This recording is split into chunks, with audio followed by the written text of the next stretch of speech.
सभापती महोदय, आपण सुद्धा वारंवार महिलांच्या समस्येच्या बाबतीत अतिशय सतर्क असतात आणि कुठं घटना घडली तर आपण त्या ठिकाणी अजिबात मी काही बोलू देऊ का? सगळ्यांना सांगा. नाही ना, मग बोला, फोकस घ्या.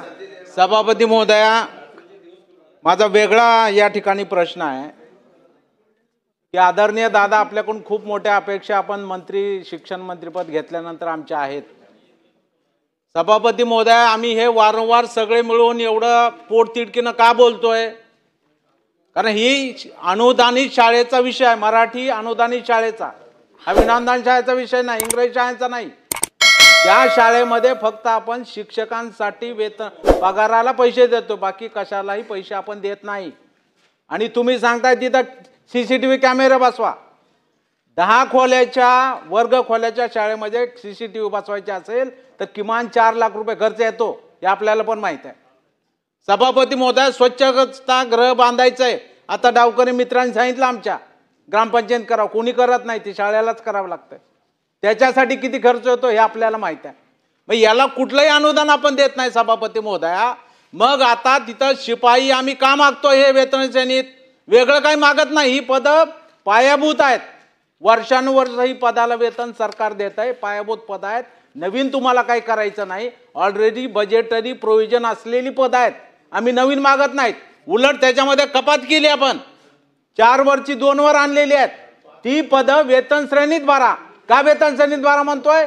ही जर पदं वेतन श्रेणीत असती सभापती महोदय तर तो जबाबदारीनं काम करतो, बदलापूर सारखी घटना घडत नाही. आणि जर तिथं झाली घटना तर त्याला भीती असते की माझी नोकरी जाणार आहे. जो कंत्राटवरती आहे 6,000 7,000 वाला, तो अशा घटना करून पळतोय. आम्हाला काळजी मुलींची आहे. आज अनेक शाळांमध्ये मुलांपेक्षा जास्त संख्या मुलींची शिक्षण घेताना सभापती महोदय. वाडी तांड्यावरती सुद्धा जाऊन आपण बघू शकता. का घडलं? सावित्रीबाई फुलेंच्यामुळे घडलंय आणि आपण त्याला दुर्लक्ष करतोय. आपण वारंवार हेच उत्तर देत आहे की आम्ही कंत्राटीकरण करण्यासाठी GR काढलाय. तुम्ही हे ठणकावून सांगा की आम्ही याचा पुनर्विचार करू, आम्ही याच्यावरती सकारात्मक दृष्टिकोन ठेवून निर्णय घेऊ, असं उत्तर आपल्याकडून अपेक्षित आहे. पुरोगामी महाराष्ट्राला आपण सांगितलं छत्रपती शिवरायांसाठी आम्ही दिल्लीला जाऊन आलो, आम्ही आपलं स्वागत करतो त्या निर्णयाचं. निर्णय होईल, चालू होईल, आम्ही तुमचा तिथं मालेगावला येऊन सत्कार करू दादा. परंतु असं मला वाटतं उत्तर देणं सभापती महोदय, शेवटी या राज्यामध्ये कर्मवीर भाऊराव पाटील होते म्हणून आज लाखो विद्यार्थी त्या रयत शिक्षण संस्थेमध्ये शिक्षण घेत आहेत. आज भाऊसाहेब होते विदर्भामध्ये, त्या ठिकाणी एवढी मोठी संस्था काढली, आज तिकडे हजारो विद्यार्थी शिक्षण घेतात. सभापती महोदय, हे पोटतिडकीनं बोलतोय, हे पोटतिडकीनं बोलतोय. म्हणून अध्यक्ष महोदय, सभापती महोदय, आम्ही सरकार हे शिपायाची 65,000 पद, 65,000 पदावर आज त्या ठिकाणी पाणी फेरतय, त्यांच्या नोकऱ्या घालवतोय.